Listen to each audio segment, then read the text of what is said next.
It is a landmark decision. Pope Francis has given his approval, allowing priests to bless same-sex couples. The Vatican's doctrine office released the news in a declaration today. Channel 9's Ashlyn Webb has been following this story all throughout the day since that declaration was released. And Ashlyn, people here in Central Florida are now reacting to the news. Yes, I've spoken to several in the LGBTQ community who say there is so much more left to go because still same-sex marriage is not allowed in the Roman Catholic Church. But they say with this decision today, it at least is a step towards acceptance. God, our Creator.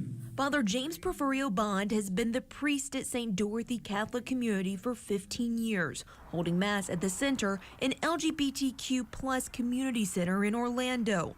The congregation is independent of the Roman Catholic Church and welcomes those in the LGBTQ community. Though Pope Francis's decision Monday did not approve same-sex marriage, it allows for priests to give blessings, something Porfirio Bond says is a step towards the church accepting those in the gay community. So let's say I get married to a man and I ask for a blessing for our marriage. So the priest can ask a blessing so that you will live in love, that you will be good examples of the gospel and all of that.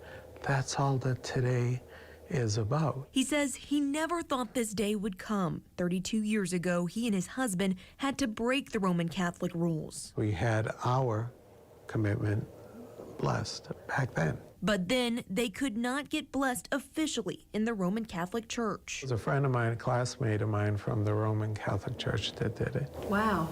So he broke the rules. Oh, yeah. What Francis is just trying to say, he's trying to say, let the Holy Spirit do its work. Stop trying to be a roadblock that you know better. Like I mentioned, Father Porfirio Bond's congregation is separate from the Roman Catholic Church. He has married more than a dozen couples who cannot get married in the Roman Catholic Church. Next at 5, we hear from one of those couples and how they're reacting to the news today. Reporting live in Orlando, Ashlyn Webb, Channel 9 Eyewitness News. Ashlyn, thank you. This afternoon, the same major storm system that brought heavy rain and strong winds to us this weekend is now slamming the East Coast.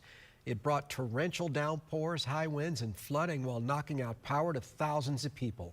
Eyewitness News certified meteorologist George Waldenberger has been tracking the storm system, joins us live to show us the damage. Yeah, you can see some of the cars submerged in water. This was this morning in New Jersey as the storm passed. Some areas here, more than a foot of rain in just 6 hours. The storm also caused widespread damage as it moved up the coast. This is parts of South Carolina.